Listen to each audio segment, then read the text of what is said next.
All right, what is up, y'all? Welcome back, boys and girls. Last video didn't do too hot. Don't know if it's for the seriousness of it or the voiceover. Like I said, still new to this whole thing. This video, we're going to get back to the whole shop shenanigans and all that stuff. Try not to lose our fingers. Going to get back to the basics of building something that sells with the most minimal tools you got. You can use any kind of wood you got for this project. Today, I'm going to be using some walnut. I got a couple matchbook cuts that I made, as well as some of this stuff that I'm super excited about.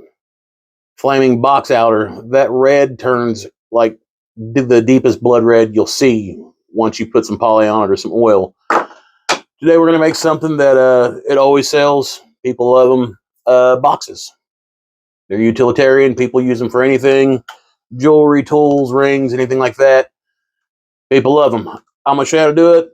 Today we're just going to do a simple one. Probably be mitered corners. Might get wild and throw a couple supports in the side of it just to get the attention whenever people walk by it or see it online.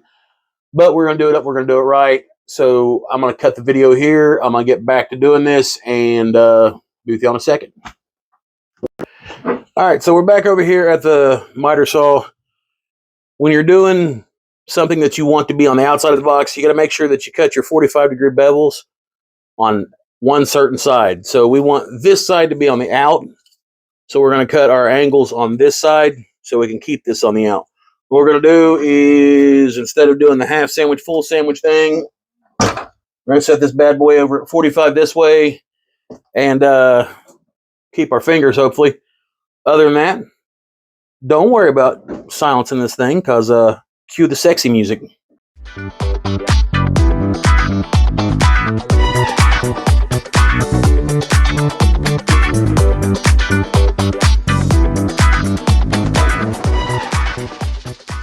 Alright, so if you noticed, our side pieces are a tad bit thicker than our front and back pieces. That's intentional. This stuff's a really soft, punky wood, and I don't want the box to break. When somebody buys something from you, you don't want to sell them a piece of junk.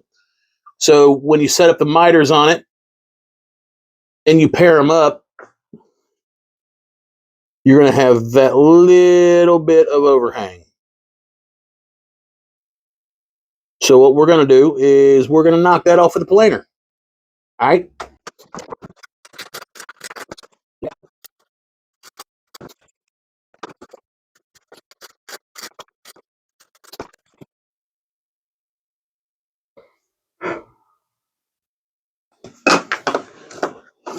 All right, so clean up our workbench.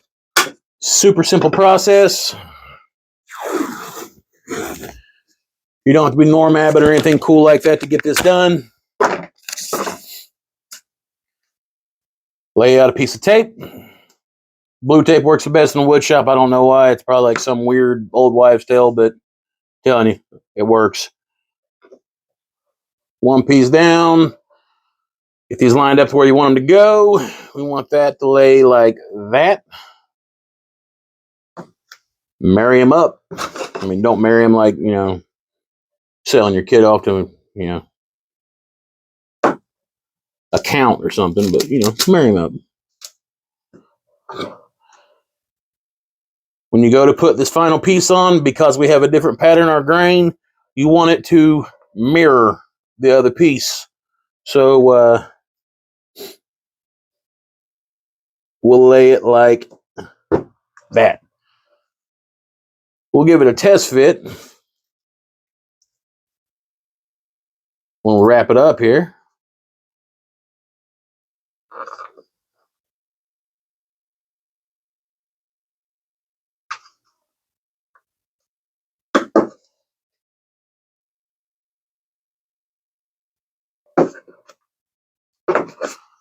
That's going to be our box. All right, so we got everything on the tape. We've already folded it up a couple times, made sure it fit, made sure it lined up the way we wanted it to. All of our grains pointing the same way. Time for the glue up. It's quick and easy. I like using this Gorilla Glue, wood glue. Tide Bond is a phenomenal product. but for some reason, I think that my area has the only lows where they hold onto that stuff like it's made out of gold bullion. So before we fold this up, one thing I am going to do is spread this out a little bit on each side. And then my good friend, CA glue, put a little dab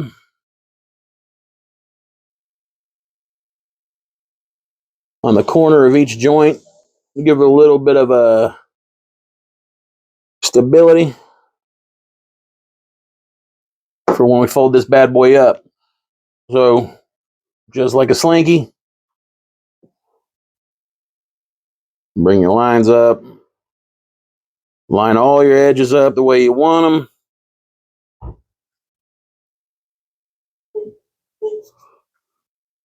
Before you hit it with this activator, make sure that your miters are lined up, or it is going to be very awkward trying to fix that problem.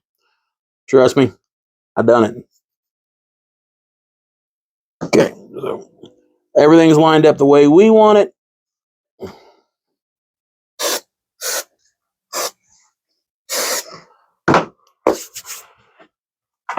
Pro tip, always keep a little piece of scrap wood around here. Go over the inside, scrape out all the Gorilla Glue or Tide Bond or whatever you're lucky enough to find in your local area before it turns to goo, because you will mar the inside of your wood. All right. We're going to let this set for a little bit. I'm going to go smash off a pizza. I'll be back with y'all. All right, boys and girls, I'm back, and I will tell you firsthand that pizza had no idea what the hell hit it. So, box is pretty much glued up and solid. All right, so real quick tutorial on how this works. If you've never made splines before, what's going to be is a piece of wood that pretty much goes across this 90-degree angle right here.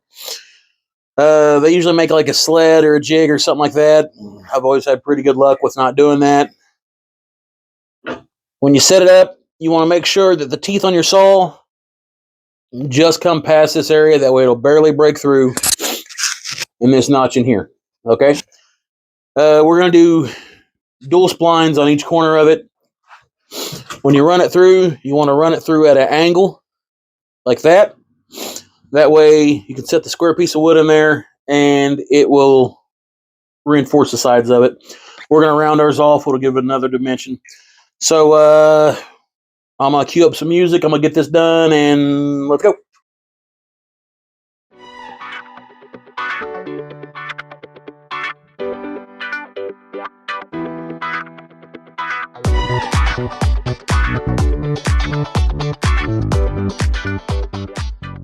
After you remove the blue tape and everything, you've got these cuts, 2 on each side, just like we spoke about.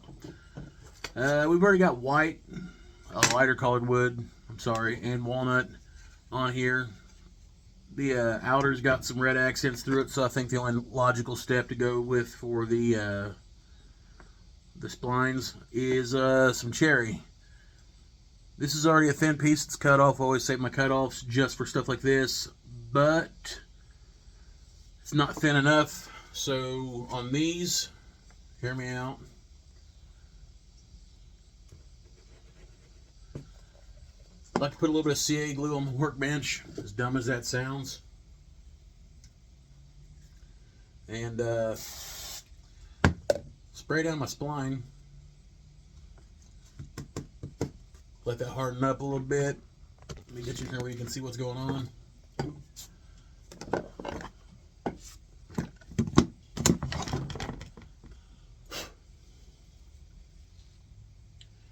Go Jack Lane.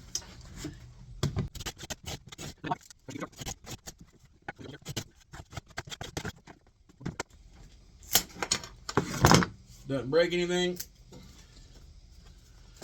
Give it a test fit.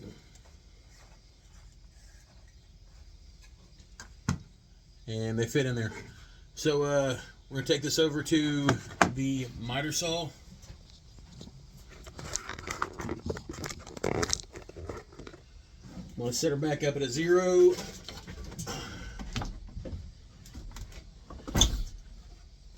and we're going to cut out 8 links of this.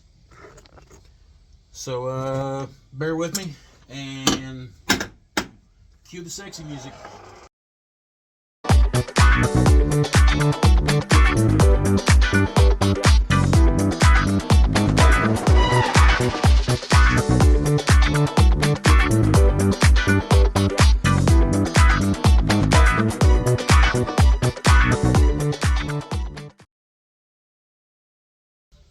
On the saw there, you see that I stopped at 4 pieces. Our splines aren't that big, and it's always good to go with your gut. If you think you're getting a little too close to the spinning blade that could remove things permanently from your body, go with your gut. Stop and get away from that. Don't ever use anything you ain't comfortable with. So we're going to cut these in half and the rest of the future section with a pull saw. It's a cheap tool, and believe it or not, it's super useful in the shop.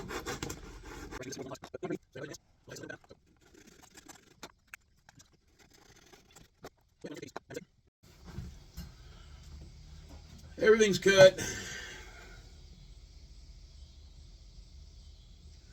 Put you some glue in each one of your spline slots. Rub your spline all over it. Get it ready to go. Send her home. That's about all there is to it. Once you get them set, they should look like that.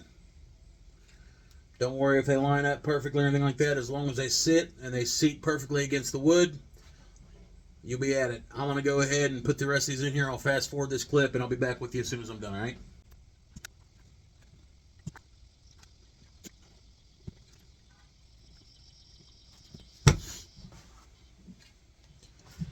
All right. All 4 corners, double splined. Get your rag, clean up the excess, because there will be excess. I mean, it's a pinch joint. The wood's forcing glue out, it's just displacing it. The more glue you have displaced, theoretically, the tighter the joint is.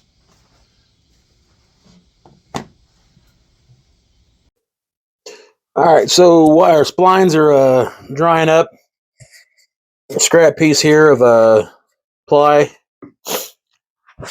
Surf is not like it's particle board or anything like that. We're going to go ahead and we're going to cut out the bottom to where it'll inset a little bit in here. I didn't do a rabbet on this one. I didn't do a slot fit on there because we haven't really went over that yet. But this will press fit, and it'll look good once we're done. So over to the bandsaw. We've already traced it out on the exact side. Whenever you're tracing and you're going on it, make sure that you do not cut inside the line or you're just going to ruin the whole piece. And you should probably make sure that your bandsaw is in fact plugged in. That's a big thing.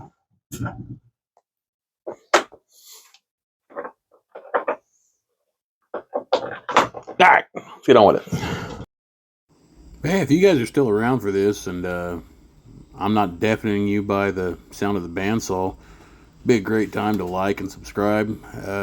While I got you here, I'd like to thank y'all for checking out the video. Tell your friends, all that cool stuff.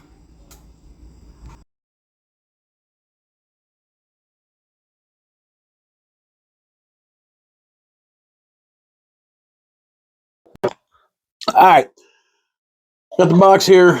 Got the piece we just cut. Should be a nice, tight pressure fit until we secure it, which we have.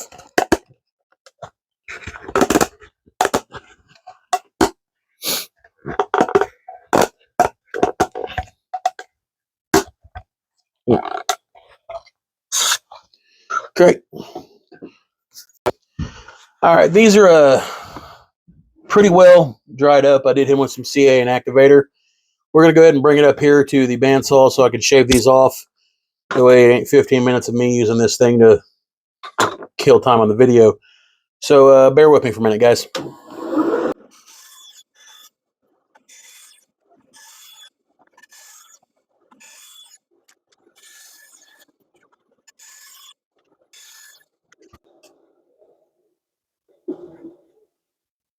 Normally, that would be a big no-no because these are supposed to be real intricate and everything like that. But as I said earlier, we are going to round these off and kind of bevel the outside of this box to give a rounded over look. So it's not that big of a deal. I'll be back with you in a minute. All right, completely contradicting everything that I just said in the last video. After thinking about it, kind of liking the way it's looking squared off, and I got an idea in my head for the handle and the way I want to set up the lid and everything like that. So we're not going to round everything off. We're going to give it a good sanding, and we'll go on from there. So we're just going to sand these flat, clean up the saw marks on the cherry. I'll speed this video up so you guys can see the whole process of it, and you ain't got to listen to the whole thing, okay? Yeah, so there's really only like one thing that I hate almost as much as sanding, and that's painting. But while I've got y'all here and I'm sanding away, I'm still kind of new to this YouTube thing, so if you guys could leave a comment and let me know about, what you think about these videos or what I could do to like make them better, be greatly appreciated. But other than that, thanks for still being here.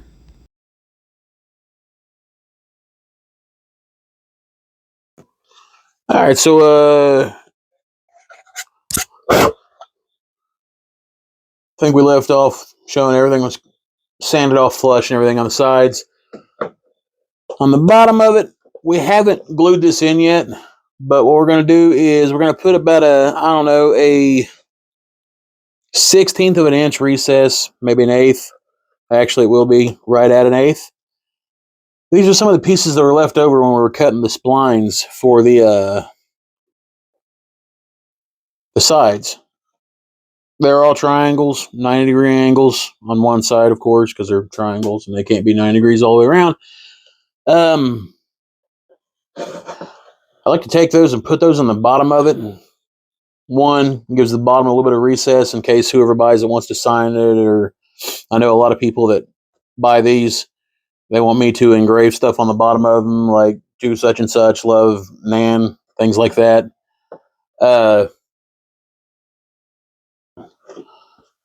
So that'll give it a little bit more depth. We're just going to CA glue that in there. It's not like this is going to be seeing a lot of impact. For this to be a jewelry box or a keepsake box, which it's rightfully intended for, this will just strengthen it, if anything.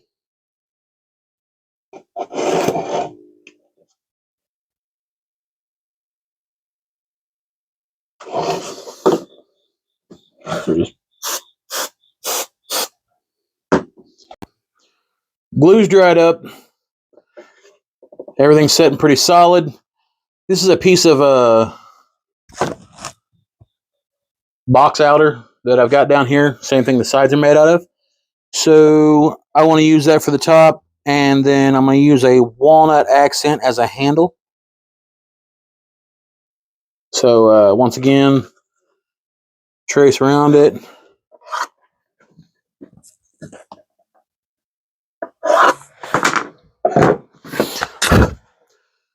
Be able to capture that figure in the center of it. Gives a good contrast between the brown, the red, and the white. We'll take it over here to the miter saw. We'll cut it out just to save some time.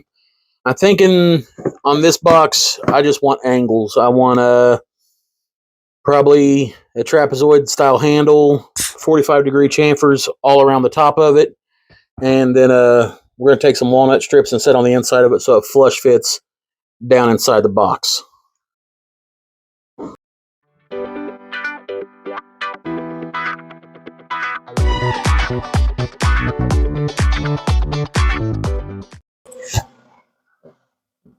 A figure cut on the top of it, sand it down,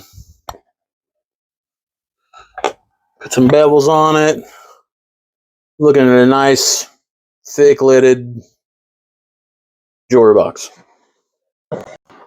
This next step you can do with a router or with the miter saw. I'm pretty fond of doing it with the miter saw. You're not going to cut these at a full 45-degree angle straight down to the point. You're just wanting to take off the very top edge and chamfer them. So we're going to do ours like this. No, it's not the appropriate name for this style of 45 chamfering, but I like to call these coffin topped. Just if you're explaining to somebody over the phone or in person, you don't have something here to show them with, you say the word coffin top, they automatically think of the contours of a coffin. It's kind of macabre whenever you're using it to describe something like a jewelry box, but as you can see, it really changes the way that the jewelry box tends to look. So I'm going to move everything around. I'm going to get you back down to here so we can do the inserts for the lid of this. We'll cut out a walnut handle for the top of this, and this bad boy is done. To finish off the coffin top, right under the lid, we kind of want like a little bit of a shadow line. Once again, it's all about building angles and depth and all that stuff like that. People are drawn to that. It's scientific fact that the human eye is drawn to stuff like that. There's some guys that have like a whole different perspective when it comes to building boxes. They go by like the golden ratio and stuff like that, and scientifically it works, but I like to do what I think feels good. So we're going to take our plane, our chisel, and we're just going to knock that little bit of an edge off right there.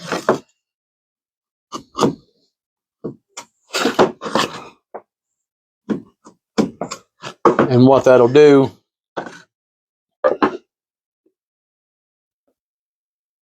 when it sits on there, is you get that little bit of a contrast line. Actually, that'll go on that side. That contrast.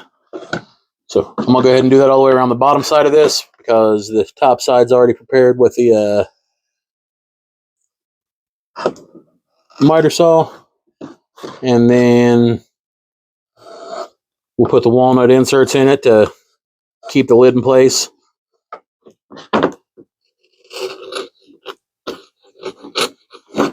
And we'll be just about done with this.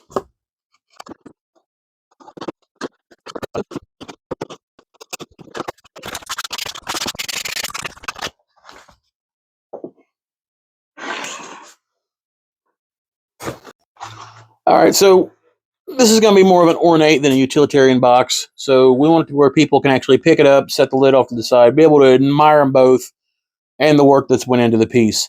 So instead of putting hinges on it like a toolbox or something like that, we're going to put these walnut strips to where the box just sits flush fit inside and doesn't have the ability to move. They're not going to be picking it up by the handle or anything like that. So I'm going to use a little bit of CA glue to start this off in here. Whenever you're marking this, go ahead and account for the fact that your sides are thicker than your front and back.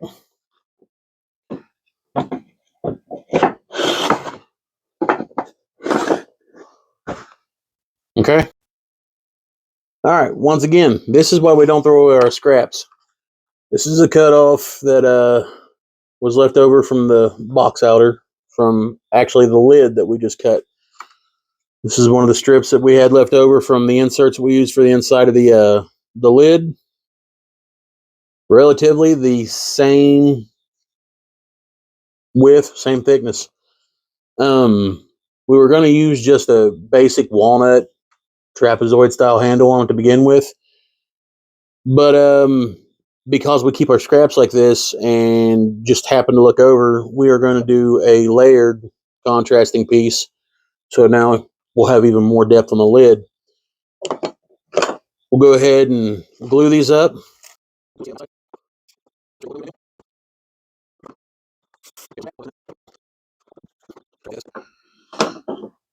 Got a little bit of a hang off over here on the other side of the walnut, but it's nothing that a couple runs with a chisel won't take care of.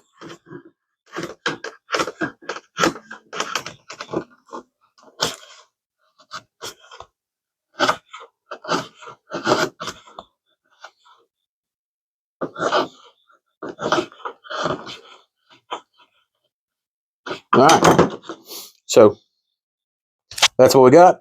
I'm going to take you over here to the miter saw. We're going to cut this at the angles we want. Went ahead and set the miter on the saw to 30 degrees. Once again, angles, stuff like that. We're going to go ahead and try to capture as much of the contrasting colors between the red, the walnut, the white, and the brown in the outer.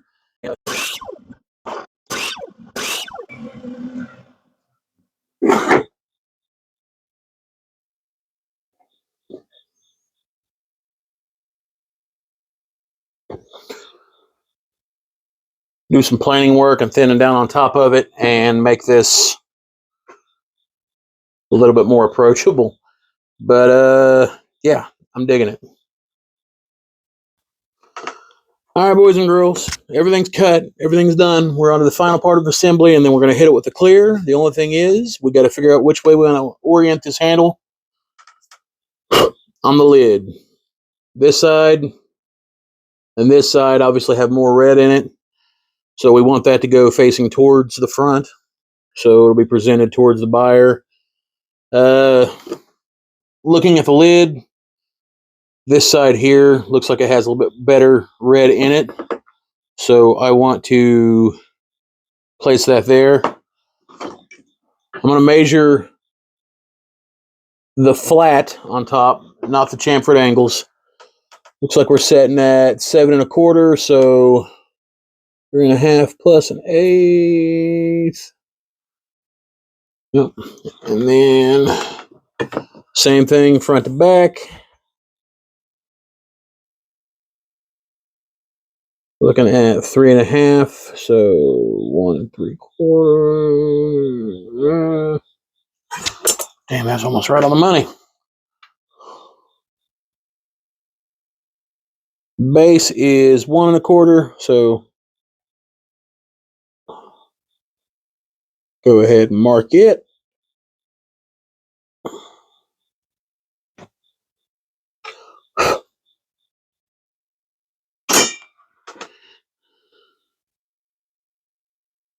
And that's where she'll sit.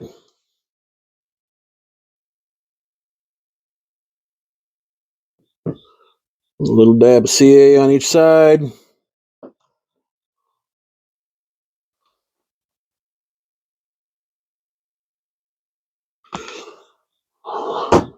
Dollop of Gorilla Glue in the middle. Blast that feller with some of the activator. And park it on there.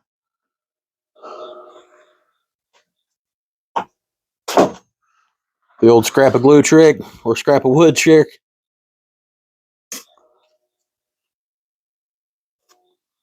Scrape off any excess before it turns to goop.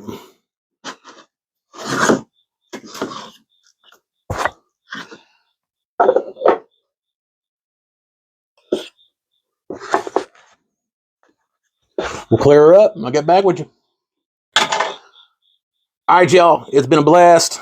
Box turned out amazing. Splines all the way around. You can see the outer. I went ahead and felt lined the inside of the box. It is a jewelry box. Got to take care of people's jewelry. People like that. I can't give you a price on what something like this on Etsy sells like. I haven't really seen something with the walnut and outer wood combination on Etsy or online anywhere. But a lot of work goes into these. You can pretty much price them for what you want. I mean, I've seen boxes like this go from $100 on up. All depends on how much work you put into it and what you want to do with it. Once again, like I said in the beginning of the video, you can make these out of pine. You can make these out of pallets if you want to. It's just, I had this wood. I've been dying to get my hands on some of this blood or flaming outer for a while now. My dude Jeff Wade at a local sawmill up here, guy is on top of it. He's got a kiln. Phenomenal dude. I'll put a link to his page in here. I don't know if he ships or not. If you guys need wood, he's probably the dude to go to. Like, if you want it, he's got it. Around here, the flaming outer is pretty much a domestic exotic, if that makes any sense. I mean, we have it here local, but it's kind of hard to come to. There's big story about how the wood gets the red color in it and everything like that. But had a blast making this. I like the way that the splines turned out and the contrast with all the wood. Angles, everything turned out nice. I think the felt lining on the inside of it was the icing on the cake. Let me know what y'all think about it. If you like this style of video more than the other one, let me know. Like I said earlier, the voiceover thing didn't go too hot. Still trying to kind of figure this thing out. But in the meantime, I had a blast hanging out with y'all. Pick something up, build something. God bless y'all. Love y'all. Till the next video, I'm out.